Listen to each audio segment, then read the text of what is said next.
ஏமா என்ன டிஃபன் என்ன இன்னைக்கு? என்னங்க தோசையும் தக்காளி சட்னி ரெடியா இருக்கு, நீங்க வந்தீங்கன்னா சாப்பிட்டுலாம். தோசை தக்காளி சட்னிமா இன்னைக்குமா? பல்லு விளக்கிட்டீங்களா?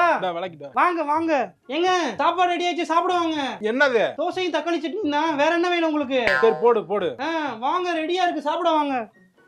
நைட்டுக்காவது கொஞ்சம் வித்தியாசமா சாப்பிட்டா சரியா வரும். ஏமா என்னங்க நைட்டு டிஃபனுக்கு என்ன? நைட்டு தோசை மாவு இருக்கு, தக்காளி சட்னி இருக்கு. சட்னி இன்னும் தீராம இருக்கு.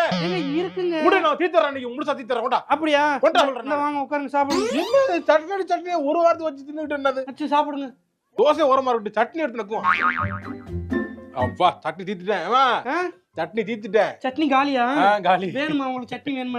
இல்ல வேணாம் வேணாம், நாளைக்காவது வேற சட்னி வை. என்னங்க நீங்க இந்த மாதிரி காலி பண்ணிடுவீங்க தெரிஞ்சதா நான் ஃப்ரிட்ஜுக்குள்ள கொஞ்சம் சட்னி எடுத்து வச்சிருக்கேன். நாளைக்கு காலையில தோசையும் சட்னி. எதுக்கு எதுக்கு அதே சட்னி வைக்கிற? வேற சட்னியா வை.